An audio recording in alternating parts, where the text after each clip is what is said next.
Ever felt like native English speakers are talking at, I don't know, warp speed, like auctioneers on caffeine or something? You're just left there nodding along, pretending you caught it all. Oh, absolutely. It's a super common feeling. We were definitely not alone there. So here on the Deep Dive, we take research, listener insights, and today we're really going to cut straight to the heart of that frustration. Truly understanding native English speakers, our mission. Unpack why it feels so incredibly hard, and more importantly, give you some practical strategies, stuff you can use to drastically improve your listening skills. And it really is a challenge that resonates, with English learners everywhere.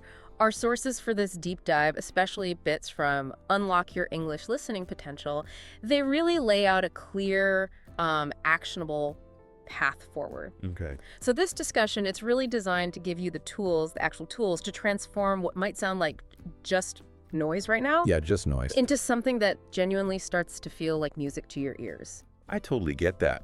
Honestly, even speaking English every day, I've had moments where a phrase just flies right past me. Right. It happens. And one of our sources shared this great story, actually, about an English coach. An English coach getting completely lost when someone just casually offered them a Koopa. A Koopa. It makes you think, okay, if a coach can stumble on fancy a Koopa, what hope is there for the rest of us? Exactly. It shows it's not just about vocabulary sometimes. So let's jump right in. Let's try and understand the core reason listening feels so difficult, and then, get into those concrete techniques for real improvement. It just feels counterintuitive, doesn't it? A lot of the time, we can read English okay, maybe even write it pretty well, but then someone speaks, and bam, it's like hitting this linguistic brick wall.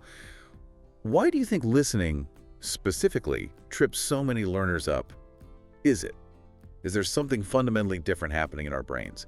That's a really good observation, and it gets right to the core of what our sources are explaining. The biggest hurdle often isn't just knowing enough words or knowing the grammar rules. Yeah.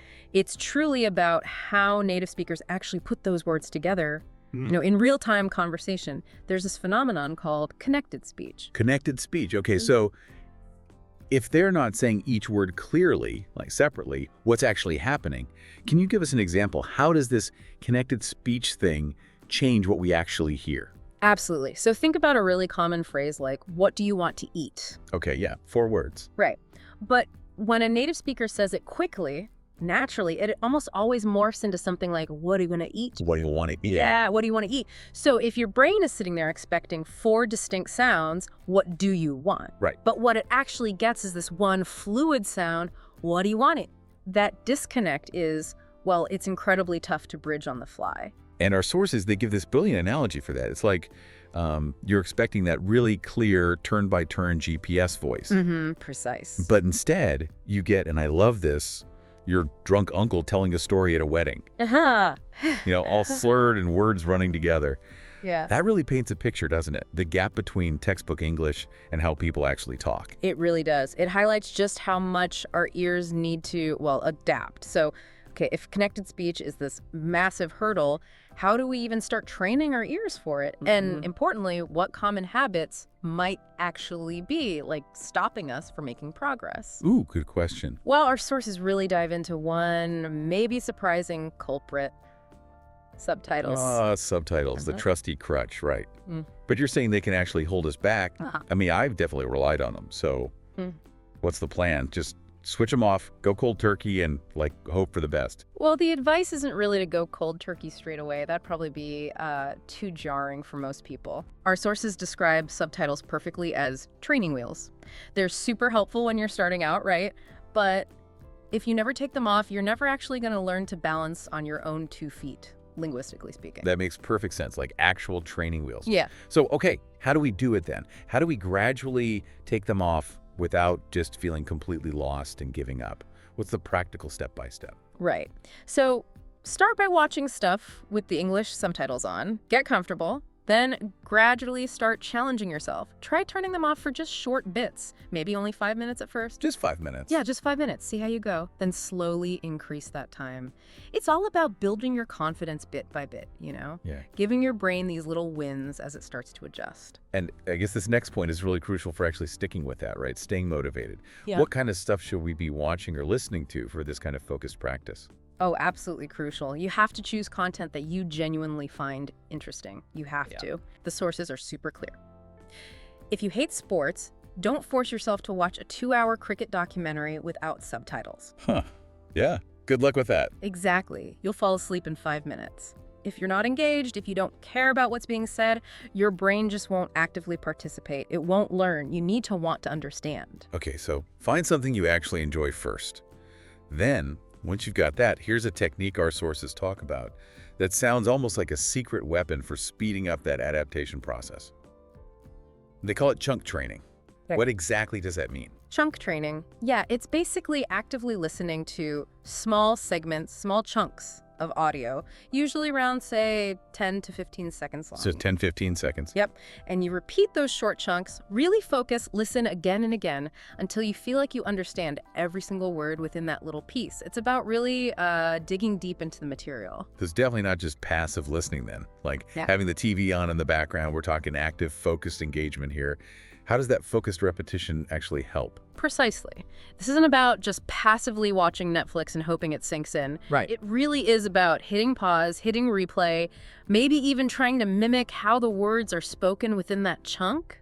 That intense repetition trains your brain to start picking up on those subtle links. There's dropped sounds, all the features of connected speech. And what's the big payoff then? What do we start to gain when we meticulously break down these little chunks?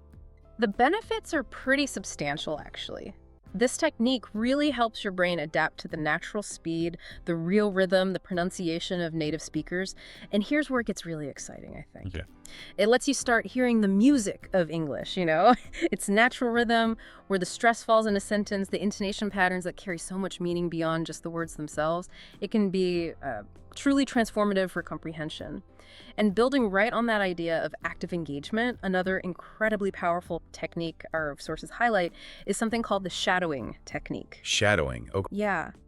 This basically involves listening to a sentence or maybe a short phrase, and then immediately, like right away, repeating it out loud. The key is trying to copy the pronunciation, the speed, the intonation as accurately as you possibly can. Wow. Okay. That sounds a little intimidating, maybe. Listening and then immediately speaking it back. Feels like it could be, I don't know, awkward at first. Oh, it certainly can feel a bit strange initially, yeah. But one way to think about it is like karaoke for your brain. Karaoke for your brain. I like that. And honestly, the best part, no one else has to hear you. Unless, you want them to. It's a completely private practice space you can create anywhere. That's a good point. So beyond just maybe improving pronunciation, what's the deeper benefit? Why does that active mimicry help so much with listening? Well, what's really striking about shadowing, according to the research, is that it simultaneously trains both your mouth and your brain. Ah, okay. Both at once. Exactly. You're training your mouth muscles to make the sounds, and you're training your brain to process and anticipate those native-like speech patterns. It's a really active way to build that muscle memory for the sounds and the natural flow of spoken English. Okay, here's another tip that sounds so simple. It may be obvious, but I bet it's something we all forget. When you're actually trying to practice listening to English, you really need to stop multitasking. Oh, that's absolutely right. So important. Our sources are very, very clear on how ineffective passive exposure really is. You just can't learn English by having it on in the background while you're scrolling TikTok. Guilty. I think many of us are. Right. Your brain needs focused, dedicated engagement to truly process and absorb the language properly. It can't do two complex things well at once. It's so easy to fall into that trap, isn't it? Just thinking, oh, I'll put on an English podcast while I cook or whatever, thinking you're somehow soaking it up through osmosis. But it sounds like our brains are smarter than that. The analogy our sources use is great. Treat it like a conversation with your favorite celebrity. Ah. You wouldn't be checking Instagram while they're talking directly to you, would you? Your brain, when it's trying to learn, deserves that same kind of focused attention for genuine learning to actually happen. Exactly. And ultimately, all these techniques, ditching subtitles, chunk training, shadowing, focusing, they're all building towards one critical goal. And our sources really emphasize this point. The very best listening practice, bar none, comes down to real conversations. Right. Getting out there and actually using it. Yeah. And this can take so many forms, can it? Our sources give loads of examples. Maybe finding online language exchanges. Great option. Sending voice messages back and forth with friends who speak English.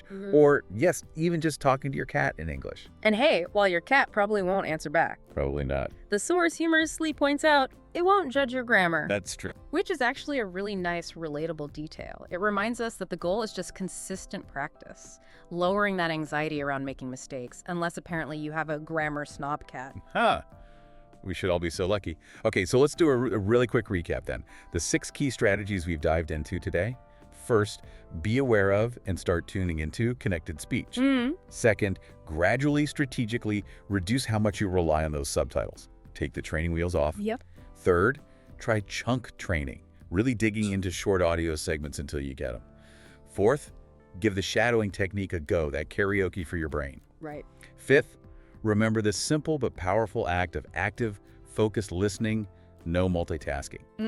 And finally, number 6, embrace real-life practice in whatever form works for you, even if it's just chatting with your furry, non-judgmental friend. And throughout all this, remember this really overarching, truly liberating message that comes through from our sources. It's not about hearing every single word. It really isn't. That's huge. It's about understanding the overall message.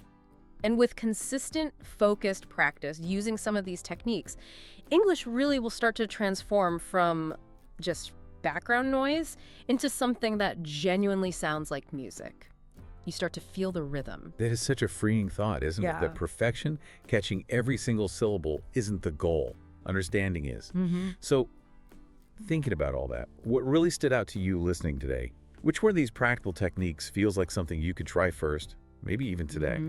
We really encourage you to just pick one and take action. We're pretty confident you'll start to notice a real shift in your listening ability. And hey, if you're listening to this right now while trying to scroll through social media, we caught you. Give your ears the focus they deserve.